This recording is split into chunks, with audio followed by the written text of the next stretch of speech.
Welcome, man. The Jmack Experience Podcast, and we're kicking it off. We got a special guest today, and this one's very, very special. Let them know who you be, man. Thanks for coming on. We appreciate you, man. Let me give you a round of applause, matter of fact, man. Thanks for coming on.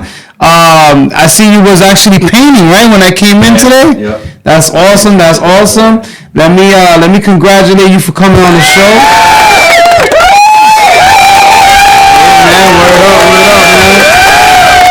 We appreciate you, and let them know first and foremost, what's your name and where you from?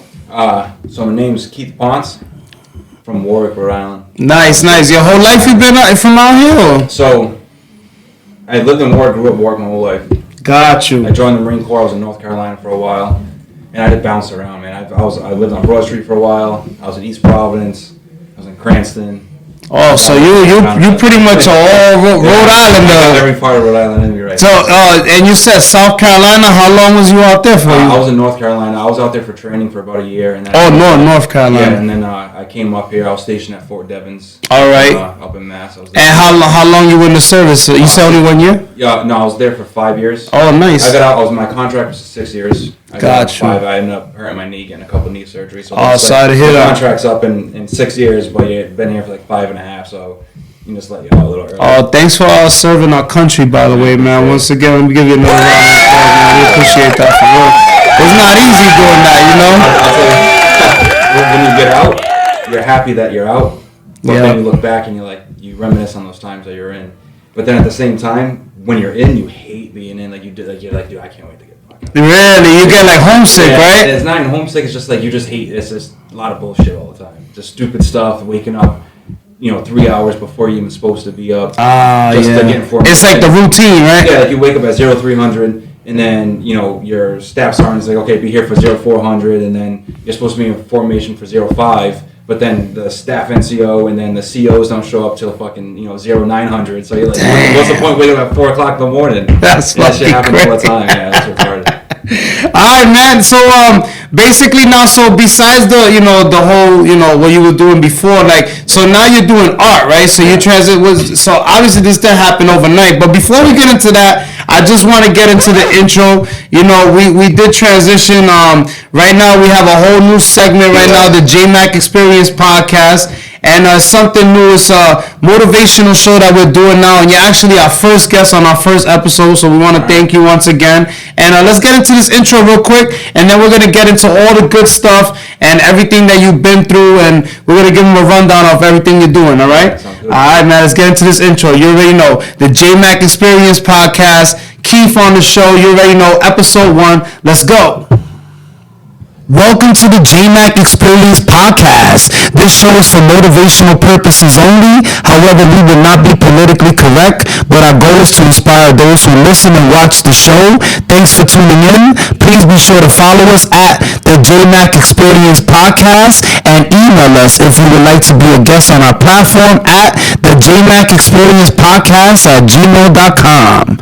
Peace.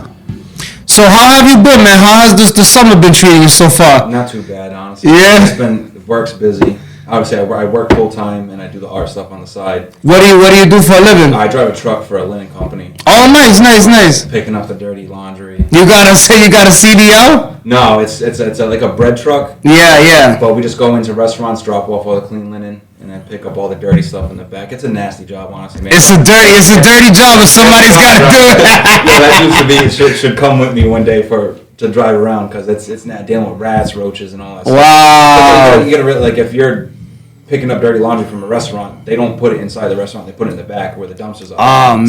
So with the dumpsters, you got the roaches and rats with the fucking dumpsters. Oh, so every time you go to pick up dirty stuff, you're picking up stuff. There's you got rats in the bins. You got dirty, nasty. Disgusting. Yeah. They pay good. They pay health benefits, dental, all that stuff. So they take care of their workers. Hey, so if you guys want to get a job out there doing the dirty work, how can they apply? Let them know where they can get. Go to falveylinen.com. Get you a job, man. It ain't a job for the faint-hearted though. Yeah, you bet.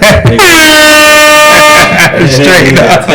You gotta put up with a lot, but it's worth it though, because you're able to have a living and be able to support your family with it. Well, that's a good thing. I was gonna say. For 30 years, bro, and they have families that pay their kids through college and stuff. Yep. It's a good job.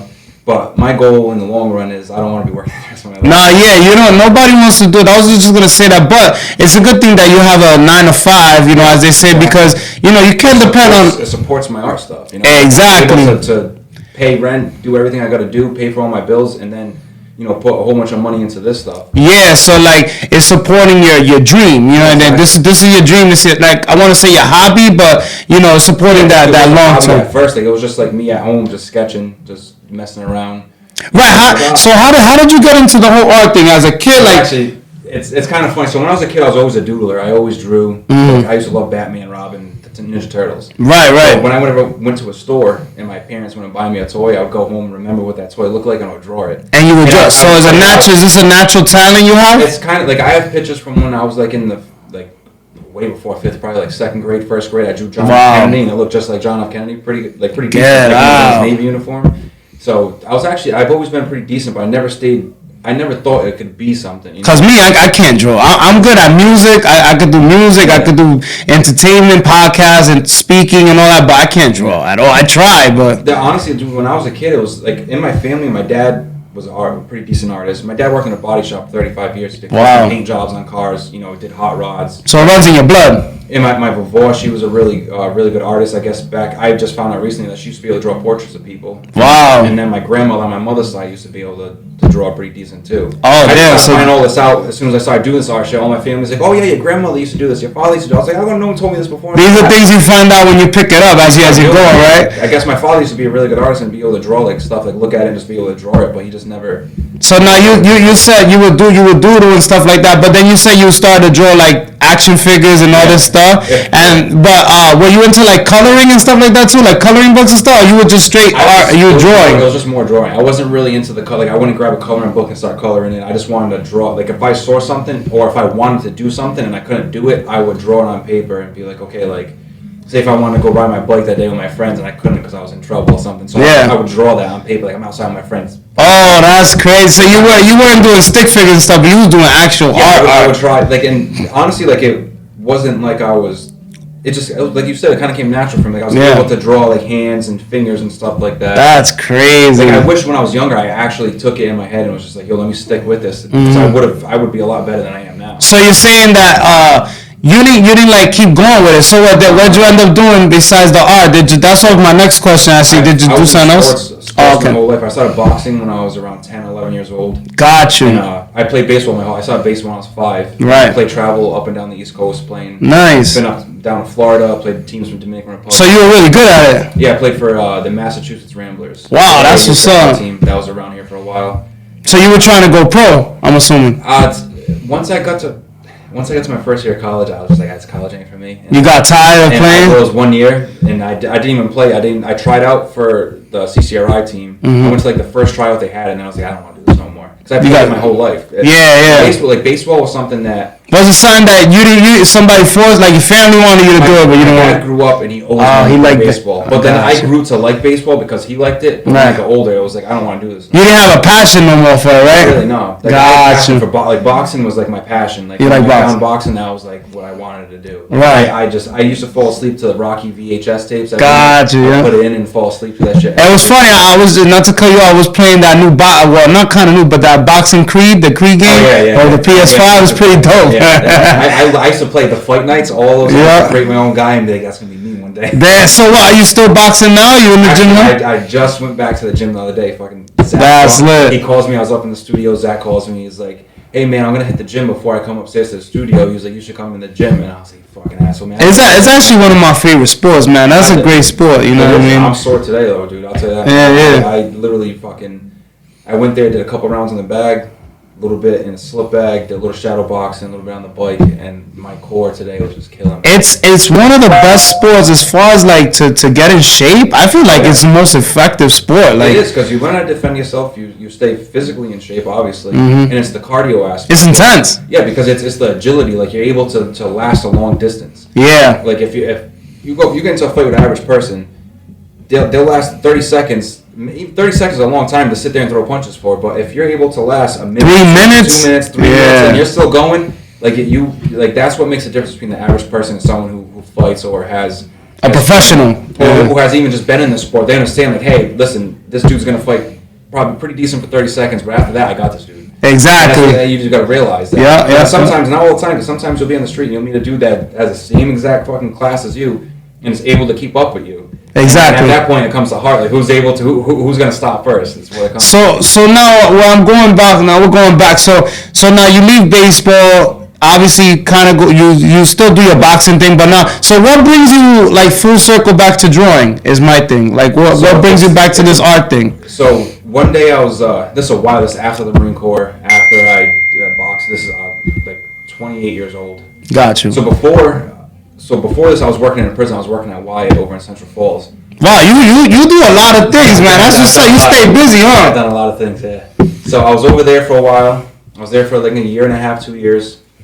And then it was during COVID, and then it was just too much overtime. It was just too much for me. Honestly, kind of like a little bit of a mental breakdown. I was just like, I can't do this shit no more. It's not for me no more. So I ended up leaving.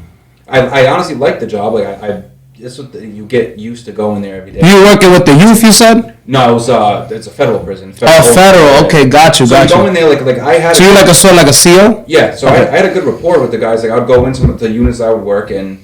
The guys respected me. Obviously, when you're a rookie, when you first start off, they fuck with you a lot. Right. They're trying to see the type of person you are. They want to test you. But then after a while, they see, okay, Pete comes into the unit. He's not trying to fuck with dudes. He does his job. Just like they got a code, we got a code. And I'm not trying to go in there and fuck with. I'm not trying to be a cop. I'm a full-grown man. You're just doing your job. I'm a babysitter. That's what I'm paid for. But then after a while, I was just like, it's just I can't do this no more. I'm working 16-hour days every single day. Working 80 hours a week. They were killing you. And then I got hurt. And then when I was done, like I got hurt. I was out for COVID. I got hurt. You say your leg, right? It was my ankle. I broke my ankle at that point.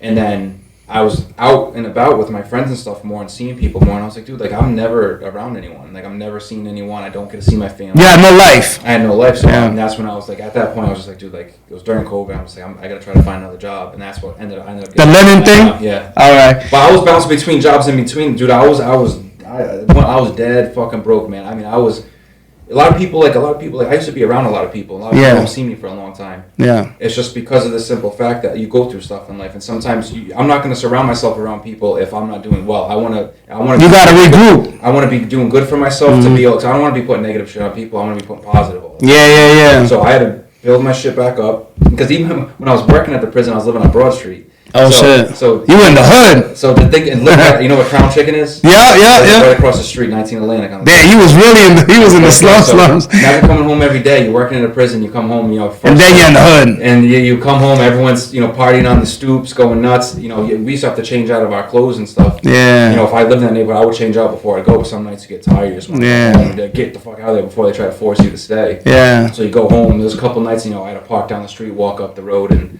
it's a little intimidating sometimes because there's small little gangs on Broad Street area that people. Yeah. Like little knuckleheads. Yeah, little shit going on over there. So people who don't know you and don't know that you're a half decent person, because that's one thing about me. I got a big heart, and that's one thing that drew me away from working there is that I want to help people. Yeah. And I worked the unit, bro. Like if my dudes needed something, I would try to do it for them. I would take care of them and be there for them. But then you learn you can't do that for everybody. And that's the thing that I was like, dude, you can't do it for everybody, and that's what killed me every day. And I noticed it was bringing me stress every day, not being able to help people, because that's the thing. I always want to be able to solve something. Yeah. You can't do that. You can't. So that's when I realized I was like, dude, just let me separate myself from this and try to figure out what I want to do with myself in my life. So was it drawing? Did that bring you your inner peace? So my boys that I worked with at the prison, my boy Jackson, he was one of the first people that brought me into anime. He gave me one day I was working a shift and I was like, dude, I'm fucking tired. He was like, here's this book. He's like, bring this book, read it. What was the name of the book? I don't even remember, dude. It was like some samurai like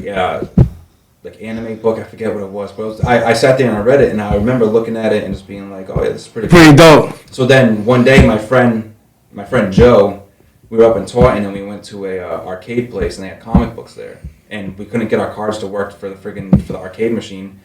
So we're like, let's go look at the comic book. Like a Newberry Comics type of thing, right? They had arcade machines. They had like Crash shit there. It was a pretty dope place. Got you.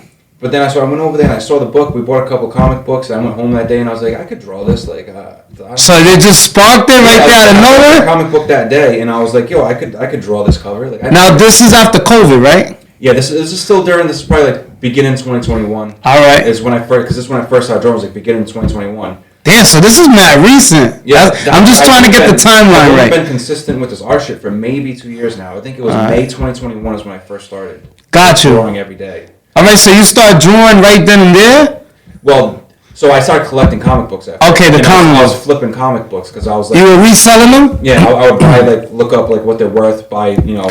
Online? Through, like, online, go to a comic book store, you pick through, you find something. I picked up a couple X-Men books, like, a couple older ones. Yeah, those are my shits like, right there. I got them for, like, $20. Like, people like... Spider-Man. Yeah, they're like, I ain't paying $20 for this book. And then you pay $20 for it, and then you go on eBay and you sell it. I sold 2 books. I bought... What's the most you ever sold one for? And the most, it was, like, $300. Damn! And you paid how much? I probably paid, like... $85 for that book. Oh, like, shit! Don't buy that book for $85. It's like a comic book for $85. That's crazy. But then if you look into it, it's worth it because you got to look at the movie release dates. Like, okay, say like. Damn, I didn't know you made money like that off of comic books. So Warlock, and I'm pretty sure it's Warlock right now. They're coming. He's gonna be. I don't know if he was in the new Guardians of the Galaxy or he's gonna be in some series coming out. Yeah. But his book, like that book, you can get for $10 back in the day. Now, all of his books, dude, they're through the roof. Like, his first appearance in a book's probably like $1,000 book, if not more. Damn! Just because he has a movie role now. Like, a lot of people sleep. Like, people think it's nerdy, bro.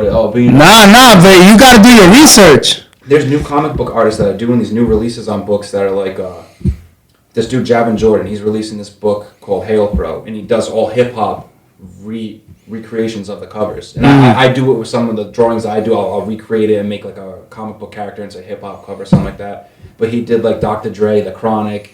He just did a recent one on the DMX covers. Oh snap! And he does digital art, so like it looks realistic. Like what's that new thing that the NFTs that they're doing? It's kind of like that, but like his stuff is legit because he does digital art and all that stuff. So he does like crazy stuff and sells it for big money, right? Yeah, like I mean, dude, I bought one book off him at the Fan Expo in Boston last year, $85 for a book. It's selling now for like $2 and change, $3 and change. That book, if you have to send it to CGC and get it graded.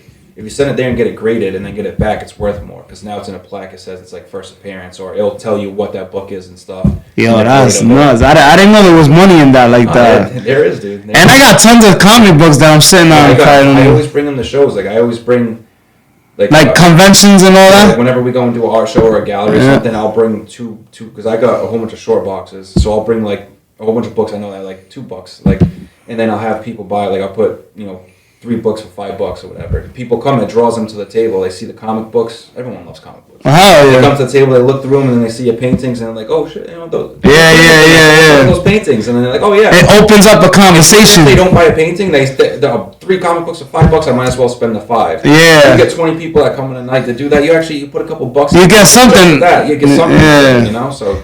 All right, so after the comic book collecting and the flipping, so now you start drawing out of the comic books, like you start drawing pictures out of it, or the first one I did, I think it was a Spider-Man comic book, and I just like looked at the. Is that your favorite? Who's your favorite?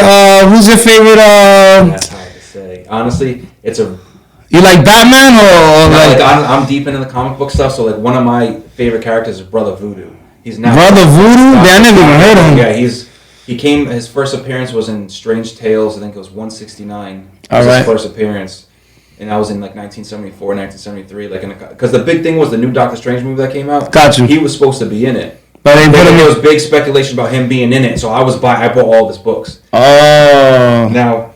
Damn, they played you. Yeah, and he wasn't in it. And they might put him in the next one. They might eventually put him in it, but I bought a lot. I spent a lot of money on those. So that's one of your favorite. All right, so all right, you started drawing now. Let me just backtrack. So you start drawing out of the comic books, or you just start drawing stuff that comes to your mind? I will look at the covers, and I would just the covers, but I would change it up into my own style. Like I would see like the guy standing a certain way, and I'd be like, okay, like he's holding a gun or he's holding a sword. Yeah. I'm gonna make him jumping off a building. But that's dope. His face, and I'll flick through the book and find different panels of the book where he's in different body motions, and that's where I would learn how to draw his arm bending like this or his arm or leg out like that, because I would just look at I would read the comic book too, and then I would just look through different panels and see different body movements, and that's how I learned how to draw hands and arms, just looking at different body movements of like. Now these are you just doing them personal at this moment, yeah, right? I was just at my house experimenting, day, and I would draw for 2 or 3 hours a night. Damn. Like every single night. I remember those nights practicing. I didn't get home till like 9, 10 o'clock because I was out doing stuff, and I would draw till 2, 3 in the morning, just practicing over and over and over again.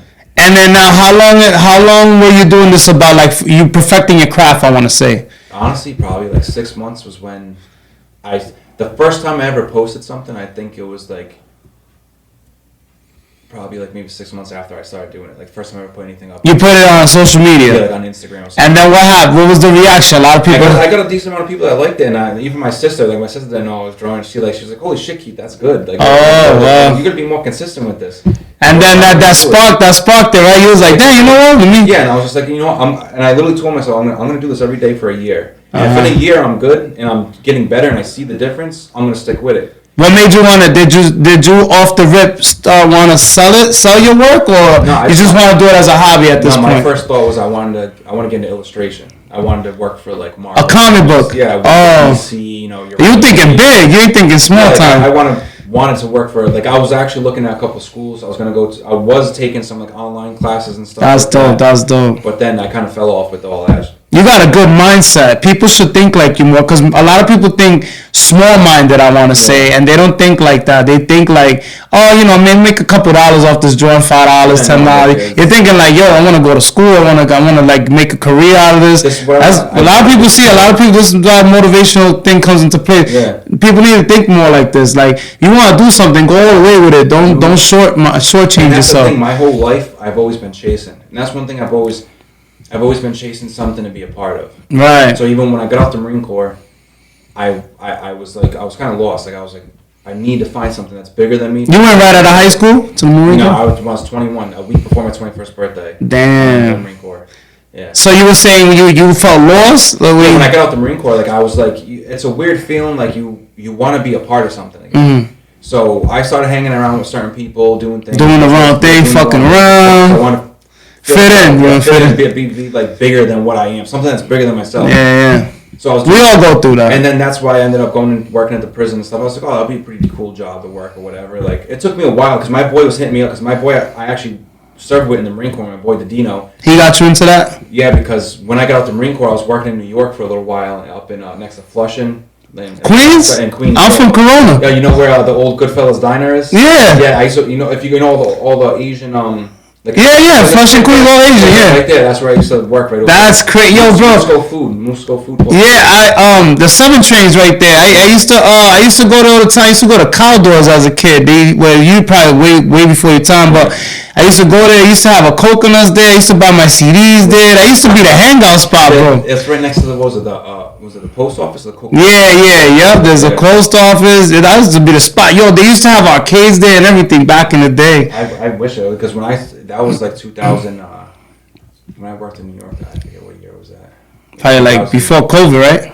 Yeah, like 17, probably 18, around there. Like wow. 16. So you was out in Queens. You was outside. That was weird. And we always used to have our Christmas party up there in Queens too. Yeah, Queens is where it's at. I love Queens, man.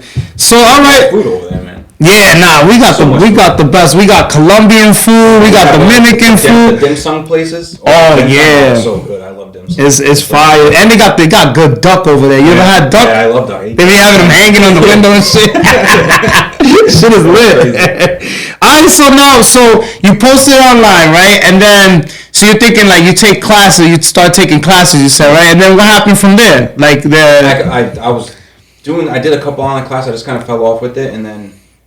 So what do you mean fell off? Because the online classes, it was just too much, and like they give you so many classes that, like they give you a couple free classes. It was too much. And then you had to pay for a couple classes. All right. I paid for a couple, and then I was like, I don't want to. Like I started learning shit, and I was doing pretty good. I was like, I don't need in my head, I was like, I don't need no more of this. I can watch YouTube videos and do this and do that. Do it on your own. And do it on my own. That's kind of what I've been doing since then. Because if you get into a certain part of the program when you do that online stuff, then they're like, okay, like now you have to start taking out loans and doing that stuff. And I was like, they try to get you like $20,000. I do not need that. Yeah. Those were down. Do not need another school loan. And for some, what if I don't finish it? Or exactly. I got bills. I got apartments. I got to pay. Yeah. Everything's a hustle with that sometimes too. So so you start the classes. You figure you could do it because you could self-educate. So everything's on the internet. It's true. All right, so now my question is, what leads you into like starting to sell your artwork? Like, when did you figure out that I can start making a couple dollars on this? When that happened was I went to a party So my ex-girlfriend, one of her friends that she worked with, he got locked up and he was going to the feds. Yeah. And so there was a going away party for him, and there was a canvas there, and everyone was drawing stuff on the canvas, just writing their names or signing it for him or whatever. And no one was really signing. There was like one spot, and I was bored sitting there, and I was like, you know what? There was markers and shit, so I was like, I'm just gonna start drawing shit on this thing. So I started doing a whole bunch of like old school American traditional tattoos on it. Yeah. Monkey with his ass spread open, it says Aloha on it, and I started writing his name. Oh, that's fine. I started doing a whole bunch of stuff over it, and everyone was like, yo, this came out dope. So I was like, you know what? I went to the store the next day and bought a couple of canvases and started making shit. And like doing the canvas and thinking about selling my stuff took off from me. I was like, yo, I could actually make money off of this. And I can do I started doing comic book sketch covers. They sell comic books, like a first appearance of a character it's just a blank cover on the front. Right. And you can draw on it and do like a cool sketch on it, and people will buy it. And I've had people buy the comic books too, because it's a book. You can actually read the comic book. It's a legit book, but then it has, if you're decent enough, you can put a dope ass drawing on it, and someone will pay $40-$50 for this comic book. Oh, that's crazy. Yeah. So, do you remember the first one you sold? Like what did you sell it for? Like what? The comic book or painting? The painting. Painting. I gotta think. What was the first one I sold? That's kind of hard to remember. It's been so many. I gave a lot of shit away, bro. Oh, when you first started, you were just giving them away? I used to give everything away. I gave so much stuff away. Oh, you're a nice guy. Still to this day, I still give stuff away. I'll do something and I'll just be like, dude, just here. Because, like you said... You just want to get the word out there. Exactly. Like you said, that with, I have a decent job. I'm not worried about the money right now. Yeah, I want to build a name for myself. You do it for the love. I love doing this. The love of the art. I don't care if I do this when I'm 50 years old, and 50 years old is the day that, hey, you're able to do this on your own. Yeah. You can support yourself, support your living by just doing this stuff. It takes time. It takes time. But if you love something, you don't care when it happens. Yeah, you I keep don't care doing about the money. I honestly don't care about the money right now. I just want people to see my stuff. That's all I care about. So I enjoy doing it. I like people seeing... I like making people happy, and I like people seeing my artwork and be like, yo, that's dope. And the reaction, right? Yeah. I did a Cholo Mario, and I was at the Rocky Point. Oh, that's sick. I gotta see that.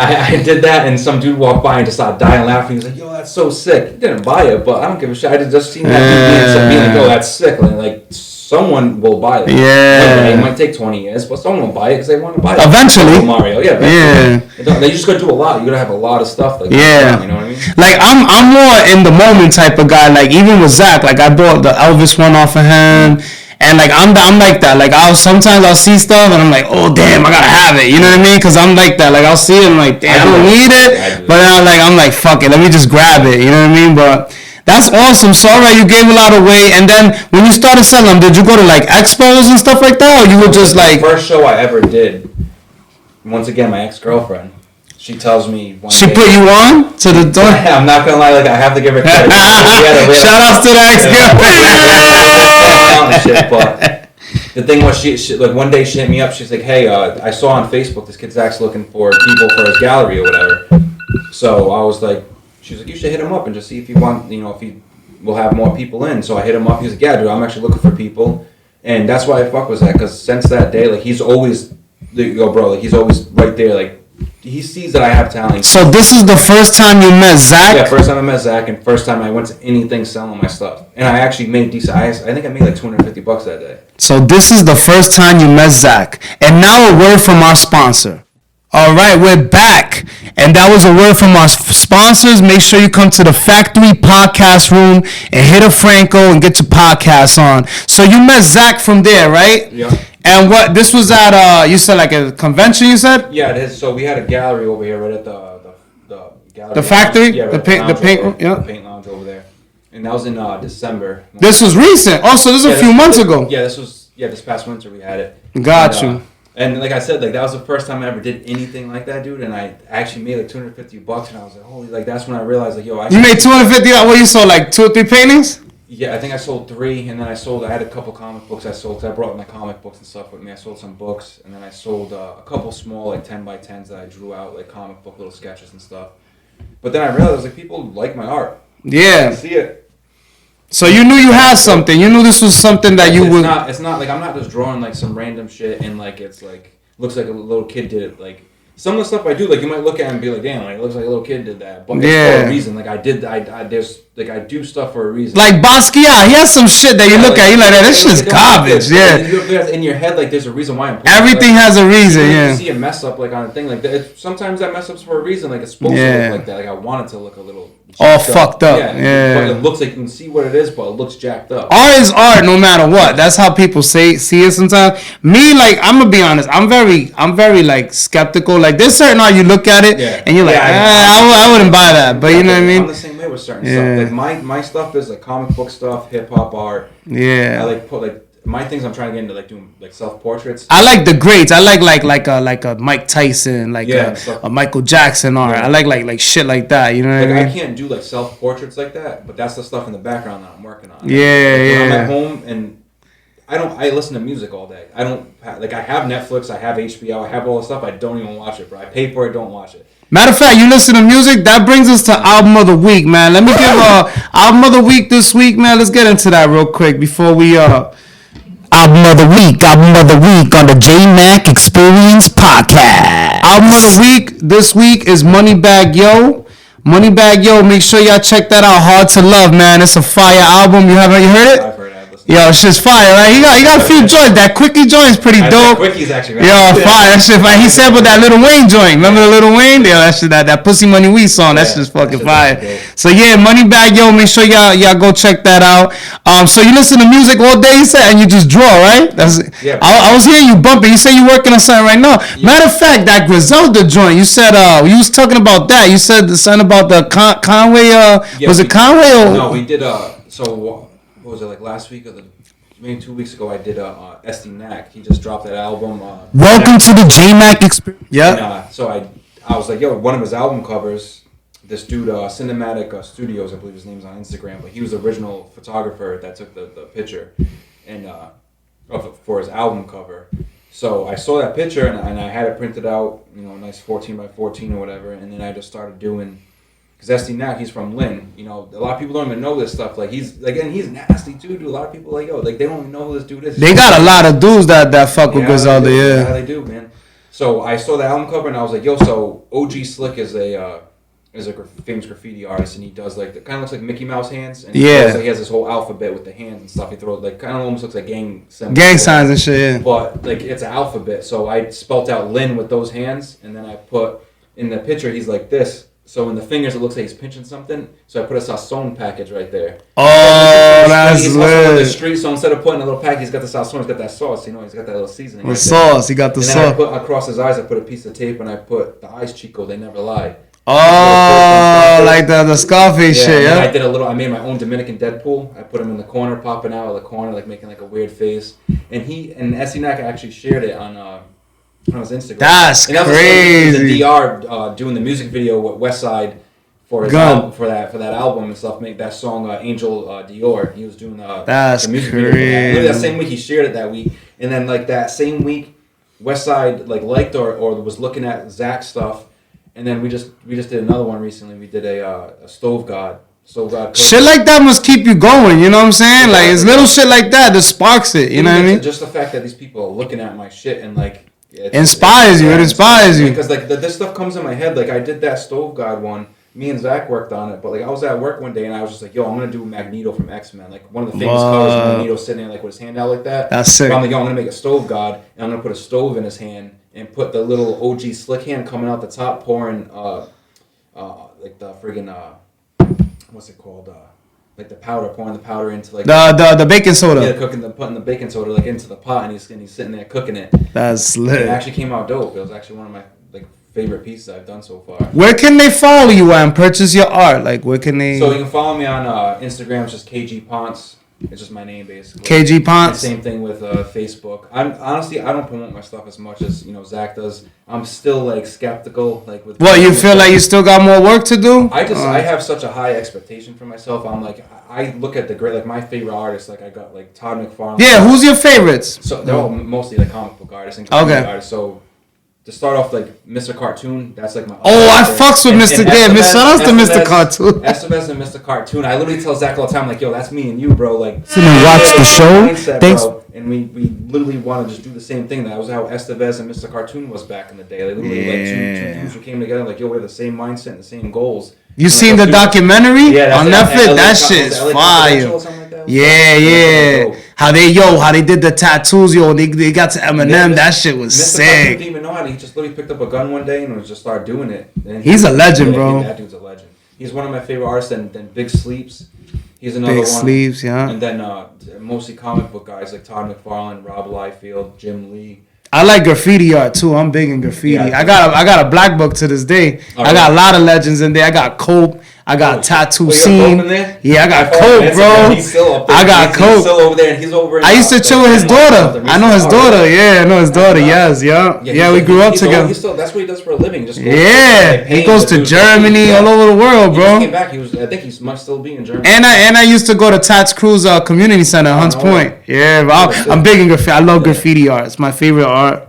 But that's also, so who else you said? Mr. Cartoon, Todd McFarlane. That's a comic book guy. Big Sleeps, obviously. Yeah. Then Rob Liefeld, Jim Lee, and then Frank Miller. That's another really good artist I like. He does a lot of black and whites type of drawing, stuff like that with Batman and stuff like that. But that's been pretty much it. Yeah, it's because it's mostly all like a lot of people are into like the bigger like name artists. Like you said, you just get like Basquiat. I've never really that's never been my mind's always been comic books, graffiti, and like honestly almost like gang type of that real shit, like a graffiti type of stuff. Like, that's what I've always been into. Even when I was a kid, my favorite movie growing up was Colors. Colors is lit. And I met my dad my dad was the one that put me onto that. My dad put me onto a lot of stuff growing up, like Boys in the Hood, Menace to Society. Paid in Full. I just did a cover that actually a lot of people like. I got like I think like 100 likes on it. It was I did Spider-Man and Bagman, which is I gotta have you do me. I'm from Queens, so I rep Queens hard. I gotta have you do me some Queens shit, man. I did fucking Paid in Full cover with Spider-Man and Bagman, and I did the Paid in Full, but the Rakim and Eric B cover. That's sick. I did Spider-Man and Bagman with the same outfit with the gold chains. And I did it on a Spider-Man cover. You ever done some shit? I did Groot. You know, Stillmatic. Yeah. I did that cover, but I changed it and put Groot there. On the cover. That's in the background. crazy. I'll show you after. It looks just like the background stuff. But you know how in Stillmatic there's that pigeon on the cement wall? Yeah. I basically put feathers and put a little blood around like right there. Oh, so that's like they killed him, right? People like that's the little stuff I put in my stuff. You gotta really look at it. Yeah, like if you know the Stillmatic, cover and you look at it, you'll be like, oh, whoa, look at the little different. Yeah, they fucked up. They shot that motherfucker. Yeah, but little stuff like that make me laugh. Yeah, little stuff like that, like putting myself. You should do a Mike Tyson too, like eating a fucking pigeon. That's some crazy shit. I have ideas in my head nonstop all day. Like I sleep like 3 hours a night just because my brain. Yeah, I'm the same way. I barely get sleep, man. I'm always going and going and going. Not enough hours in a day. Have you sold any pieces around the world or like out of country? I sold one comic book out of the country. You did? Where at? What country? It was like Australia. It was like Australia or New Zealand. It was a weird address. It was like New Zealand, but it said Australia. But I know it went somewhere over in that area. It was just a comic book that I drew up. And that's crazy. I sold it cheap though. It was like 10. I sold it for like $10. What it cost more than the book I sold it for. Crazy. But it's just one of those things. You do it, you just want to sell. It's like, cool, I sold this. Yeah, you just wanted to do it. Fuck it. Yeah. What's next for you, man? What you got coming up? Any shows? So I'm gonna be on the show at Jordan's Jungle, July 7th. That's in Pawtucket. And that's gonna be. There's gonna be a lot of. It's crazy. Me and Zach just talking about. It's gonna be a lot of good artists on the show. Our buddy Peter Fortin's gonna be there. Yep. Our buddy Mike Art by Ray is gonna be there. Zach's gonna be there with Baldwin Arts 401. And then I'm gonna be there with my stuff. And this is like my legit like first show where I have my name, but besides Zach's like show, but like this is like my name. Like I'm gonna have my whole setup because usually like if we go somewhere like we'll try to work with each other. We'll bring stuff with each other, But this is like my first shit that's like legit. Yeah. So like, and you're on the flyer, bro. I got a lot of stuff that I know I'm gonna pull out that a lot of people are gonna see. They're gonna be like, oh, you got some shit in the works. I got a lot of stuff that I've been working on. It's actually a lot of really really good stuff that I've been busting my ass on lately, man. Anything else that you want to promote? Man, I wish I had more to promote right now. Once I start making more of a name for myself down there. Can they buy the tickets for that show? What day is it again? Free. It's July 7th and it's free tickets. You can just go into the door and just walk right in. July 7th, where again? Jordan's Jungle in Pawtucket. Jordan's Jungle in Pawtucket. Yeah. And they can hit you up on Instagram to see the flyer on it? Pontes on Instagram, or Zach at Baldwin Arts, or our buddy Mike at Art by Rave on Instagram too. Can we agree that all the experiences that you've been through in your life shaped who you are today? Oh yeah, they did. Yeah? It's been a rough ride, huh? There's a lot more we could talk about, a lot more stuff I could talk about that you would be like, holy shit, like I didn't know you did this and you did that. Like I've always been a person that's always just wanted to, like if I do something, I'm going to fucking do it 100 miles an hour. Yeah. I'm not going to go into something 50%. You don't half-ass it. If I buy I'm not even going to get into that, but if I buy a motorcycle, I'm doing that shit 100%. Yeah. I'm involved in shit with that. You learning the tricks, you doing all types of shit on that motherfucker. It's a completely different lifestyle with that, and I had to get out of it. And that's the advice that you would like to give, like somebody, right? Like trying to walk a day in your shoes. Listen, if you do something, do it all the way. Don't fucking half-ass it. Try to shortcut it. The thing is, if you have passion for it and you feel that love for something, like you don't even have to friggin' sit there and be like, oh, I gotta wake up and do this. Like even today. If you feel like that, don't do it, right? Yeah, there's almost no point, because you don't. Like, you're gonna feel like that in some type of way. Like, you're gonna be like, fuck, this sucks, but you're like, yo, I want to do this, so I'm gonna get up and do it. Yeah. So I feel like, fuck, like when I get up for work every day, I don't want to go there. I have to do it because I gotta pay my bills. But if I didn't have to, I wouldn't walk in that motherfucker. Right. I would literally call, hey, I'm fucking done. Hang up the phone and be done. Exactly. And that's what I'm hoping for with this art shit. One day I can call and literally just say, fuck you. Yeah. Cool, fuck you. Fuck you. I'm doing this shit for real now. Exactly. I ain't saying no more. I'm out. Any last words or special mentions, like shout outs or anybody that you want to give a shout out to, man? Obviously, I'll shout out you, man, for having me on here. Oh, of course, man. It, bro, cause it's been a pleasure, bro. Exposure, putting me on here, I really appreciate him. Obviously, my boy Zach over here. Oh, no, Zach's a great guy, man, for my real. My buddy Mike, Peter Fortin, my buddy Joe, my cousin Johnny, just everybody, man. Everyone that all my aunties support me hardcore, man. All my mom, they be supporting me hardcore. It's crazy, like that. I always be liking my stuff and always be commenting. And says, I love you, Keithy. You're doing good. You're doing good. That was one of my questions. Like the family's always good to, so you know. My cousin Nate, he's a fighter, and he was one of the first people that bought a couple paintings. All like hit me up for a commission piece, and he wanted, because his name's Nate the Snake, so he had me do a snake. Like piece, and then I did the same thing. The OG Slick. You should do some Metal Gear Solid shit for him. Remember that shit, Snake. I haven't played that game that long. Yo, that was my shit. I wanted to play that shit, man. That was my shit, bro.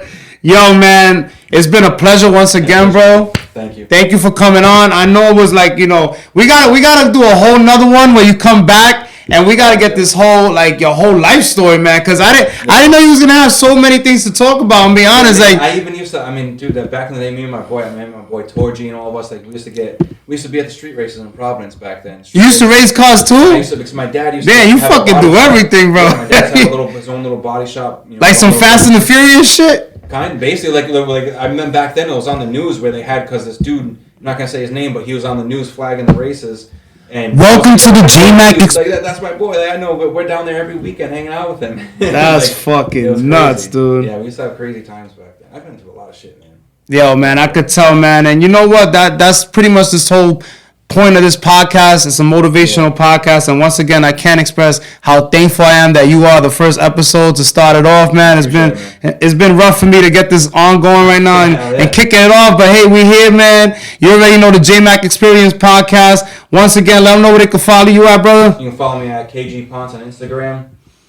Same thing on Facebook. Yeah, make sure you buy some fucking painters, man. Stop being cheap. Just a little bit of love. Support your locals out here. You already know. Shout outs to Zach. You already know we out of here. The the Factory Podcast Room. Hit a Frankel for them podcasts. You already know we out of here. Thanks for coming on the Jmack Experience Podcast. Be sure to come back for another episode every single week. Until next time, peace.